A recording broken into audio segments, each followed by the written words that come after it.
Hello, welcome to the latest edition of the Opening Bell, the Boxing News podcast. I'm editor Dixon, joined by Matt Christie, who is back from a rather extravagant week in Las Vegas, having seen your expenses, which I need to go through a little bit more scrupulously.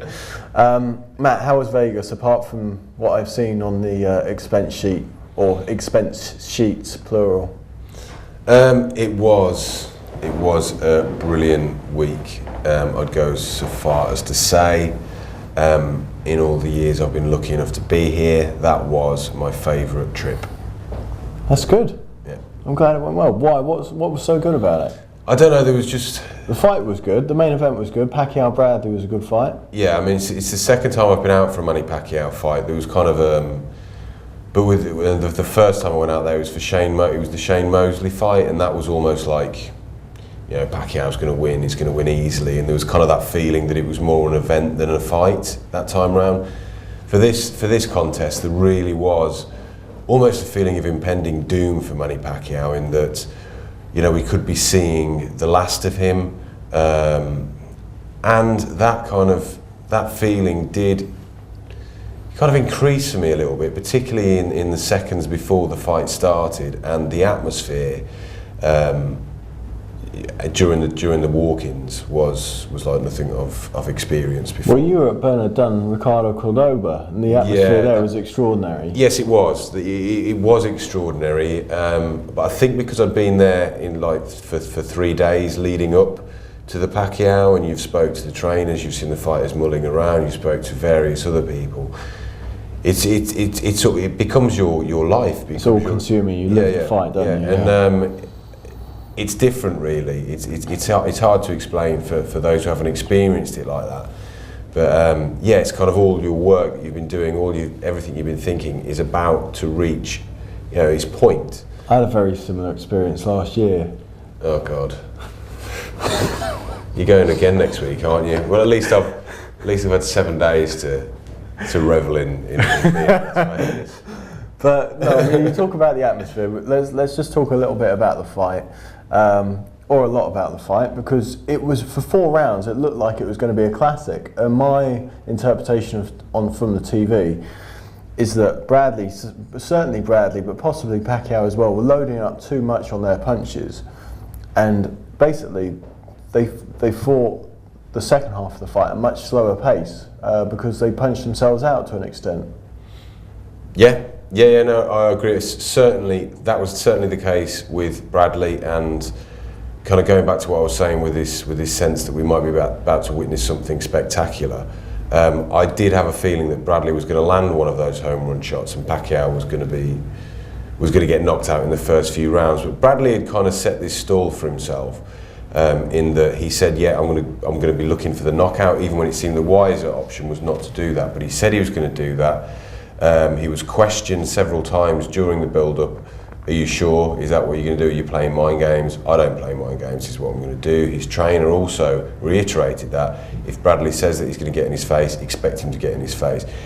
Bradley, all of a sudden, for me, he fought the wrong fight. He fought not a bad fight, but he was, as you say, he looked gassed by the midway point.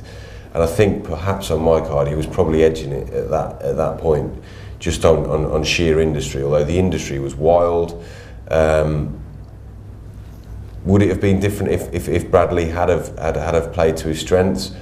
Who knows? But yeah, I believe that Bradley fought the wrong fight, and he just wasn't himself in there. He was almost trying to impress, and I think the hangover from that first fight, or the scorecards of their first fight, which are now so notorious, affected Bradley more in the sequel than it affected Pacquiao.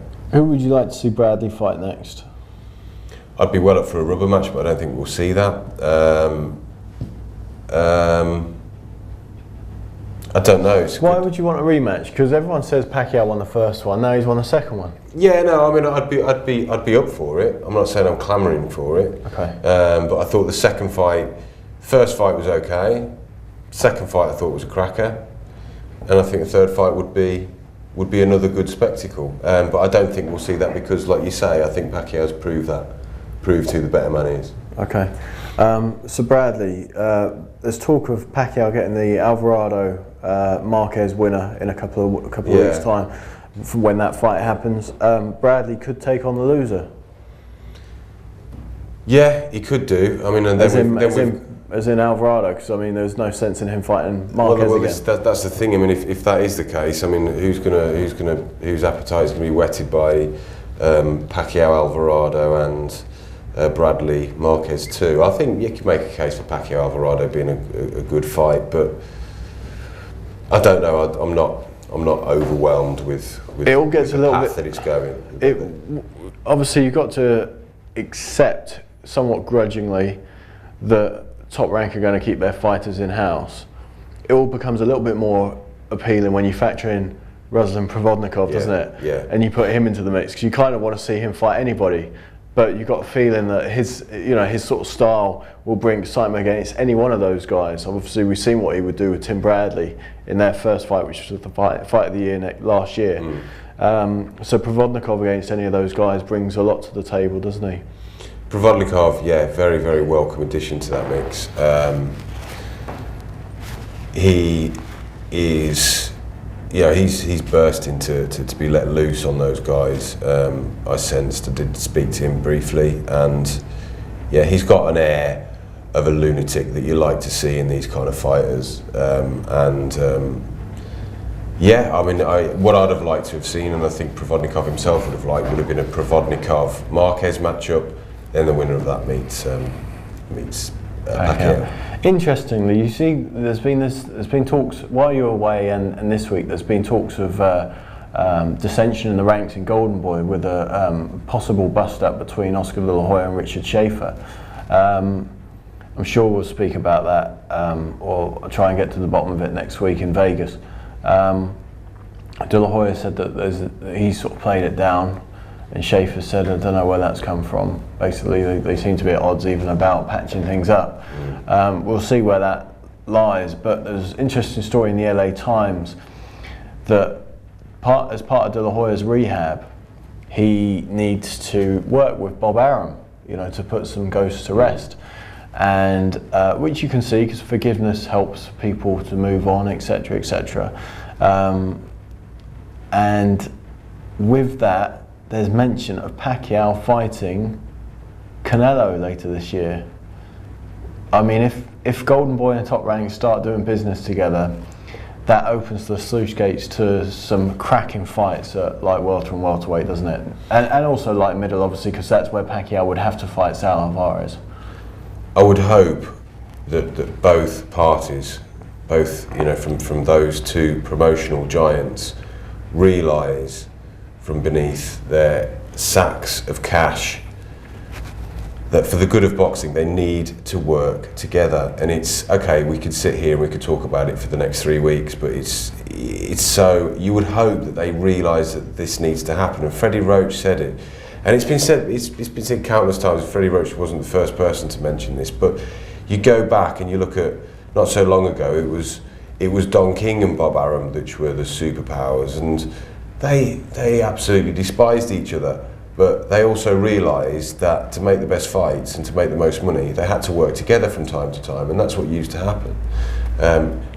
At the moment, there is this horrendous standoff, which we've both discussed quite a lot here, and it's been in the magazine, it's on the website, that is really seriously damaging the sport at the moment. So let's hope that Oscar's rehab ultimately is a bit of rehab for the sport as well. Yeah, sure. Let's hope so. There's certainly plenty of rehabbing to go. I saw also a story online that the WBC and the WBA are seeking talks to try to work together. So I don't know if there's some kind of April Fool's thing going around that no one's told us about. Yeah, I don't know, but maybe people are starting to realise that this sport is a bit of a sleeping giant and can be huge if people work together for the common good of the sport, and that means building huge fan bases to bring more people in, bring in more casual fans, try to turn them to hardcore fans by putting on the fights people want for titles people that will understand. Let's hope so. Let's hope so. So Roger that. Okay. All right. Just tell me a little bit more about Las Vegas. While you got the opportunity, because let's face it, it's only one episode, and then I'm back out. Tell me, what was the actual highlight? Fight aside, what was the highlight of the week? Okay. And I mean boxing related. Yeah, well, it is kind of boxing related. Fight aside would have been that build-up, but okay, if we take that whole evening out of the equation, it probably would have been the night before when I went to the Las Vegas Hall of Fame dinner, and you had people like Roy Jones Jr., Evander Holyfield, Shane Mosley, kind of mulling around, kind of speaking to punters. It was predominantly a kind of, you know, get a sense of boxing community in Las Vegas. That was the point of the exercise. It was also a fundraising dinner as well. And then out of nowhere in comes Floyd Mayweather, surrounded by absolutely huge bodyguards, and they were not muscle bound, they were just tall and pretty chubby, but you wouldn't fancy going up and trying to speak to Floyd Mayweather. But anyway, all of a sudden the Nevada Hall of Fame show turned into the Floyd Mayweather show, and this is on the back of some pretty controversial stuff with the MGM Grand promoting Floyd Mayweather's fight more heavily than the Manny Pacquiao fight. So here we have got Floyd Mayweather again stealing the show, and yeah, just to see him kind of going about his business, and he's clearly in a world that you or I will never experience, and he's by the end of it all, he's dancing on the table, stone cold sober, I hasten to add, dancing on the table. Zab Judah is there, they're both yelling at the DJ, and you've also got fans around him desperate to kind of just have a chat to their idol. That didn't happen, and all of a sudden about 11, Mayweather was getting involved with the auctions, and he was a good sport and everything else, and then all of a sudden about 11 o'clock he looked at his watch, and incidentally his diamond encrusted watch, every time he looked at it, which I found a little bit vulgar, was he would take his sunglasses out, so in order to be able to view the time without damaging his eyes, such was the shininess of his watch. That's what we do here at boxing with our Timexes. But then at 11 p.m, he saw it was 11 o'clock, he was like, right, we've got to go, I haven't trained for 5 hours, and that was it, bosh, he was off. Did it die down after that when he left, or did it still sort of have the same swing and No, he did that. That was pretty much the end of it. That was it. That really? was pretty much the end of it. Yeah. Okay. Who was the high point? Who was the best person you spoke to, or most enjoyable conversation with out there? And it could be a writer, fighter, trainer, anything. Again, boxing related though. Oh right, okay. And you're not allowed to pay for the company. I had a great conversation with a waitress in Caesar's Palace Casino. I don't know. I really enjoyed meeting Kieran. Kieran Mulvaney. I think we'd exchanged emails and what have you, but I'd never actually had the chance to sit and chat to him. A real gentleman. Who else was out there? I'm trying to think. There was so many people. There was so many boxes. It's always good to talk to the fight. Provodnikov, as I said, had that air of craziness about him, which I always enjoy. But there was the language barrier there. Marcus Maidana also had that kind of air of a very focused psychopath. It was just fascinating. I mean, there was one point, you said highlights. There was another highlight, which I think it was on the Friday or the Saturday, and I was busily typing up, I think, an interview with Sean Porter, and I kind of looked around me, and Mickey Ward is just behind me, chatting away to someone. Roy Jones was up on one of the stages doing a radio interview. Freddie Roach kind of just ambled into the media centre, and you've just got all this going on. You said Chavez Senior. Chavez Senior was there. I'd seen Chavez Junior earlier on, and I just had a bit of a moment, which I think, you know, I've been in the industry a few years now, and I was in the industry, you know, with KO TV before being here. But I just think it's very, very important for however long you've been in the industry to keep on having these moments, really, because it really brought it all home to me. What a wonderful job we've got. Yeah, good. I'm glad you think that. There's not much more I can say to that. Yeah. No, but it sounds like a really good trip. The stuff on the website was brilliant. Really enjoyed it. It's still all up there.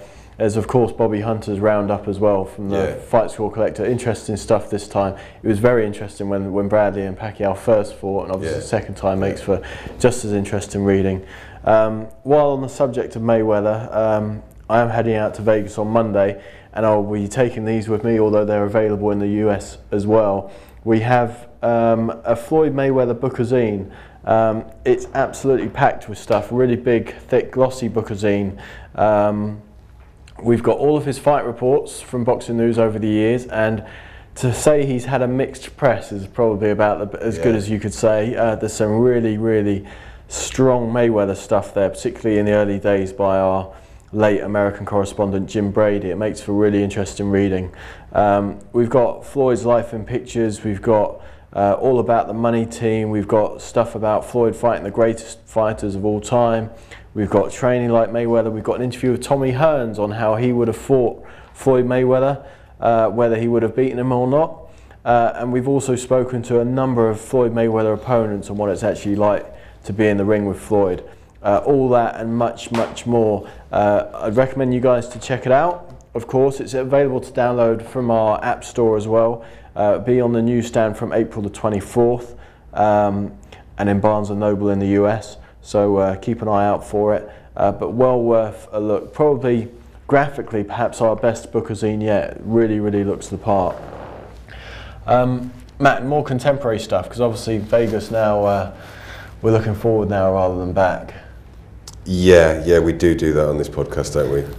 Never ever look back on past trips to Vegas. No, perish the thought. Slightly more recently than your archaic trip, we have, well, actually, let's start with the current issue, because I've got it up here on screen. Bernard Hopkins, defying Father Time, still with a very handy win over Beibut Shumenov, despite another CJ Ross style scorecard from one of the officials. Bernard Hopkins, does he have a feasible chance against Sergey Kovalev and Adonis Stevenson, and would you make him a pre-fight favourite against either of them?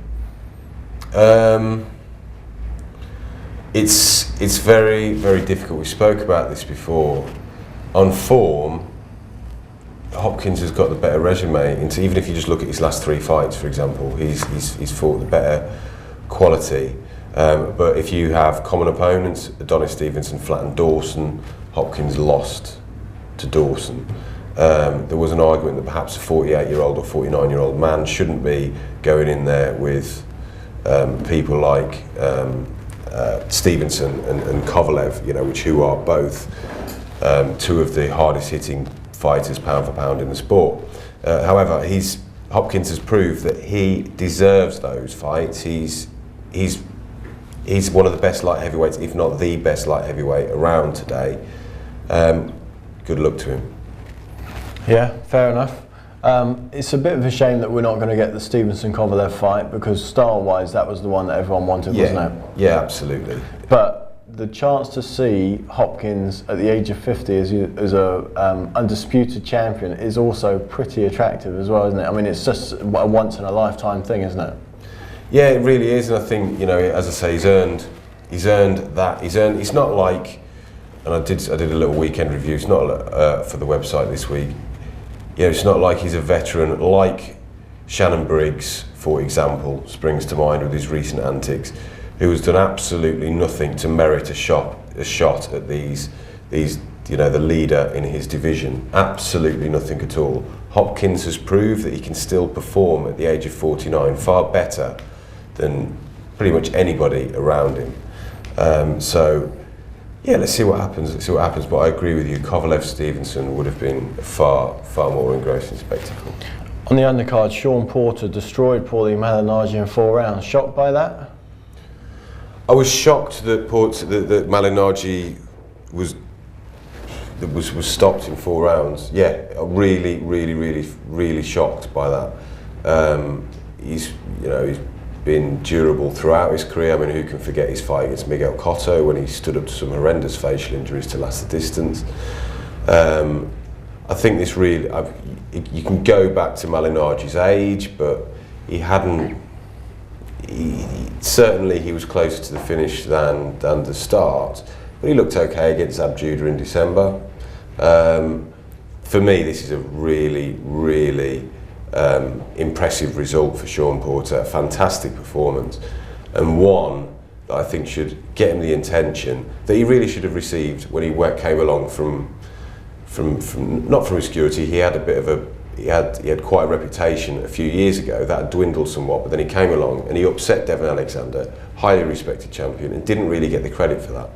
Now that he's stopped Paul Malignaggi in such emphatic fashion, I think that Porter can put himself amongst the welterweight big guys. In his last 3 fights, you've got a resounding win over Julio Diaz, which obviously was the one after the draw. Yeah. So the win over Julio Diaz, the win over Devon Alexander, and now a stoppage of Paulie Malignaggi. It's not a bad run of form, is it? No, and there were even times in that Alexander fight, and I remember I just thought, God, he's going to stop him. He had Alexander all over the place. I think it was maybe the 4th or the 5th round, and Alexander really looked like he was about to go. So yeah, I mean, I went to Las Vegas last week, a week before maybe. I spoke to Sean Porter, and he said, "Oh my God!" He said that no, but he was absolutely loving the surroundings of the whole big fight. And I kind of asked him, I said, "Is this what you want?" He said, "This is exactly what I want, and this is exactly where I see myself going." And I think Porter against any of the top welterweights would be a cracking fight. Brooke? Good fight. I give Brooke a better chance than I gave Malignaggi. I think styles make fights. Brooke can whack. He can kind of gain Porter's respect, perhaps with his punch. But yeah, now you favour Porter. Okay, interesting stuff. Also this week, there's an obituary in the magazine, Digital Imprint Issues. Bob Mee's done on the passing of the late Rubin Carter. Carter immortalised in film by Denzel Washington. He'd been in poor health for a while in Canada.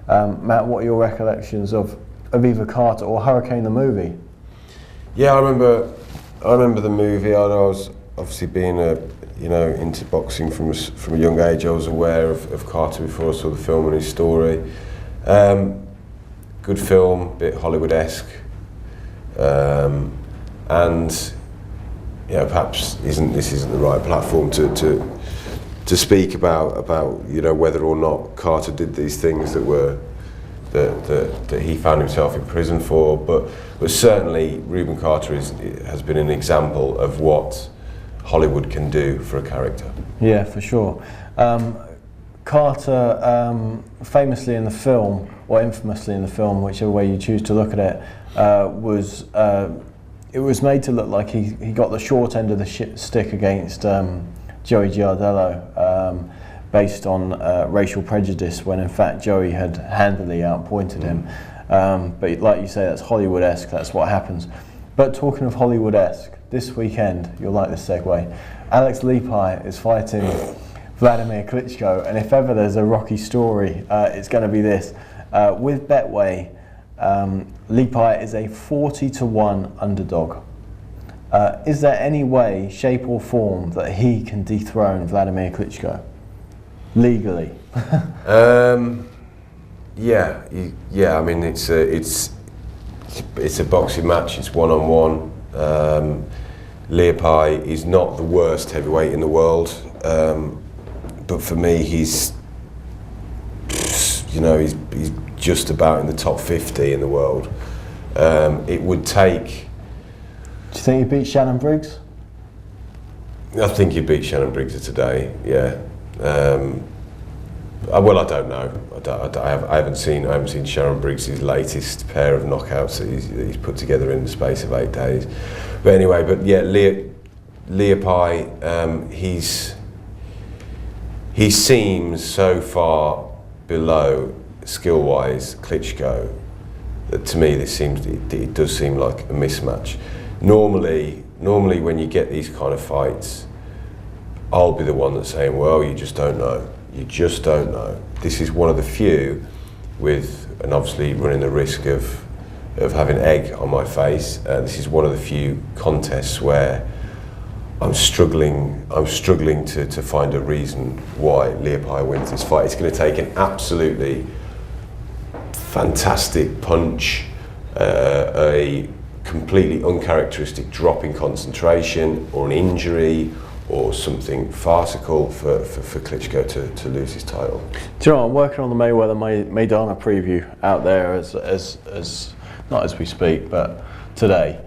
And I'm not sure if I mentioned I'm going out to that fight next week. But, have you been there before? Oh, you're good.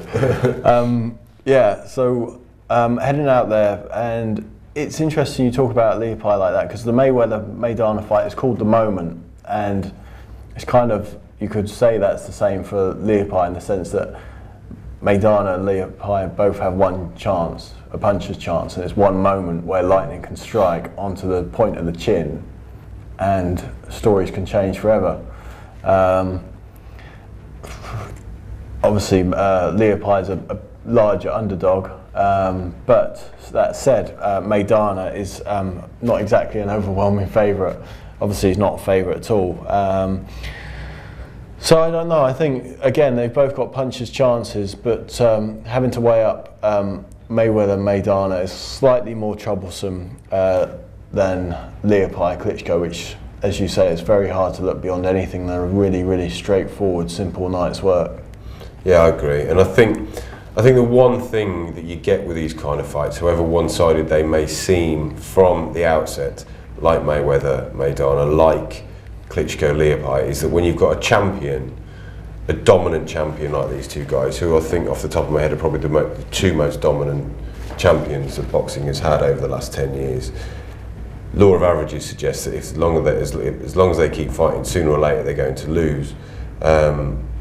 So you kind of start wondering, well, what if that does happen? What if Maidana does come out and catch him cold in the first round, or what if Leapai does land that uppercut in the fourth round and what have you?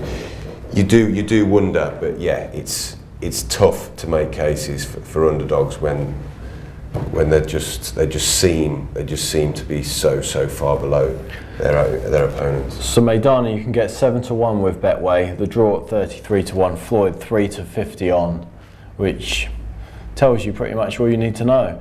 We'll do another. We'll look ahead to another fight on that bill later on in another issue when Amir Khan fights Louis Collazo in a fight that's also hard to call and far more even on the according to the bookies too.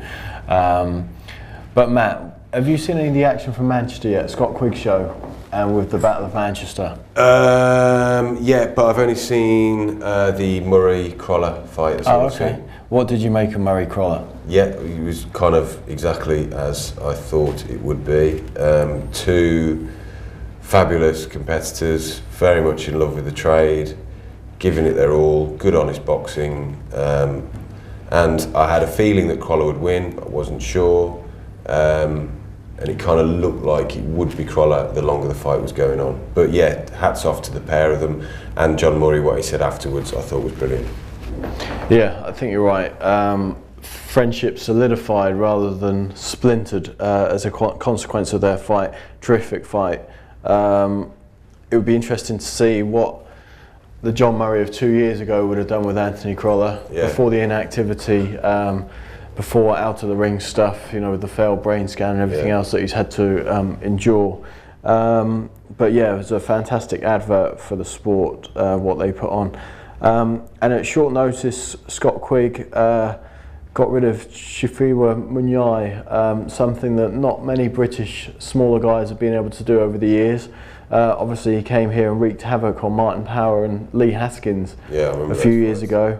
But Munyai, I was speaking to one of my friends who's a trainer in South Africa before the fight, and he said Munyai had been training in his gym recently, or at the end, sorry, not that recently, at the back end of last year, and while he still had some world-class skills, his chin certainly wasn't what it was, and that was proved to be the case on the night with Quigg blowing him out. But very impressive from Scott Quigg in terms of doing what he had to do and doing it in style, onwards and upwards, and possibly a spot on the Froch Groves 2 bill, which would be interesting to see. Apart from that, it's been chocker, isn't it? Yeah. The last few weeks, the last couple of weeks have been absolutely hectic for us, which is why there was no podcast last week, which I'd apologise for. But there's a run of some seriously big fights ahead now. We've obviously got Mayweather and Khan together soon. We've got Marquez Alvarado, and then of course we've got Froch Groves right around the corner, which is coming around really quickly, isn't it, Matt? Yeah, definitely. Who are you siding with for that one at the moment? Because for me it's changed. I've got to say I've changed a couple of times, and it'll be a while before I go on record with who I'm picking, but it's definitely changed once or twice in the last couple of weeks. I've got to agree with you. I mean, I won't say who I'm thinking at this moment in time, but yeah, I have changed, and I fully expect to change again before the fight starts. It is one of those that I can't remember being as excited about a domestic contest as this, to be honest with you. I think perhaps when I was younger, certainly Eubank Ben 2, I was very much looking forward to. Eubank Watson 2, I was very much looking forward to. Bruno Lewis perhaps, but certainly in my adult life and through my working career, this is the biggest domestic fight for me, and I can't wait. Wembley Stadium. Yeah. It's going to be packed. We're still awaiting news about the next 20,000 seats when they're going to become available. But interestingly, they did a dry run at Wembley Stadium last week where they got all the stuff out. They got the ring up and to make sure that they could do it in the right amount of time, which they did. But yeah, it's getting that close. You can almost taste the fight, can't you? Yeah. You can, and it's a nice. I think Mayweather, Maidana, whatever you say about the, Maidana's credentials as a Mayweather opponent, it's certainly a nice appetizer for that, isn't it? And Mayweather fights are always events, and like I said earlier, you have always got that, ooh, what if this is the night where he loses that unbeaten record? In the magazine this week, and we won't give away too much, but Paddy Fitzpatrick and George Groves have given up the information, the secret behind the number 6 that they've been using on Twitter, the hashtags and everything else. Do you think what they've said will have any bearing on the result?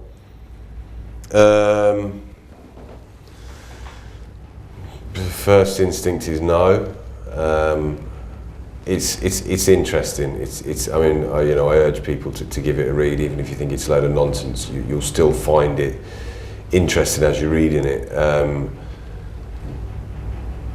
Again, it's the whole psychology aspect of this fight for me, which was certainly the foundations of which were built in the lead up to the first fight. But those foundations have grown and grown with what happened in the first fight and now, and it really is fascinating. It's all very, very interesting, and over the next few weeks, as the promotion intensifies, I think it's going to get more and more interesting. Okay, do you think it will take some of the shine off the Mayweather fight next week? It might take some of the shine off your post-Vegas stories, because obviously we all need to be talking about Froch Groves then. But no, I think rest assured that Mayweather Maidana will stand up as an event all on its own. With the amount of promotions that you saw for the Mayweather fight while you were out there, do you think I'll be surprised at how heavily it's been marketed? Yeah, I think you will. I mean, no exaggeration. I mean, I've been travelling for, I think with travelling, getting the train from my home in Brighton and everything else, and there was a connecting flight in Atlanta.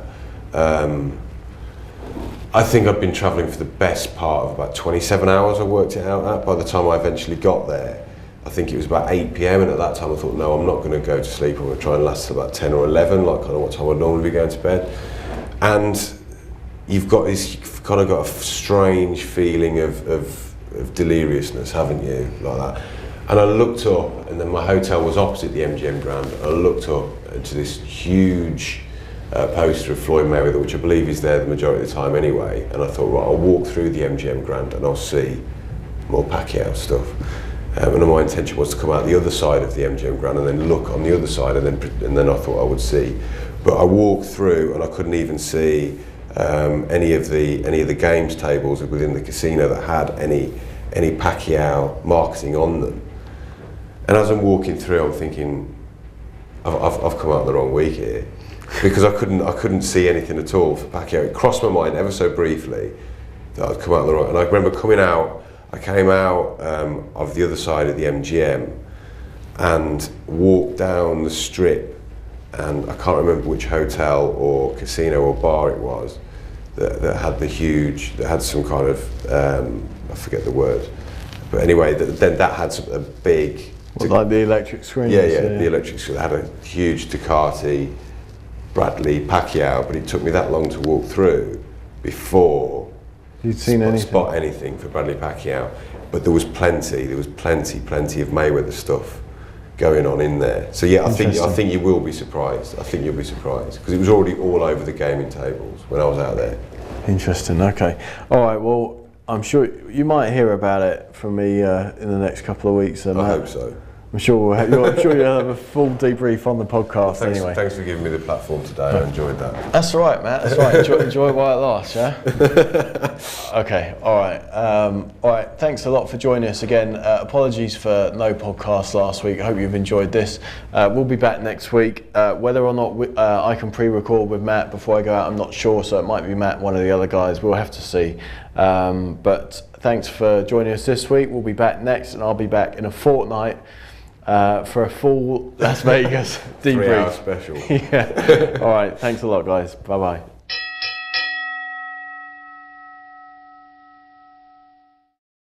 Thanks for watching and listening. And remember, subscribe to us on YouTube. Hit the like button on Facebook. Comment or write a review on iTunes or Google Play. It only takes a minute, and it does loads to help us produce shows like these.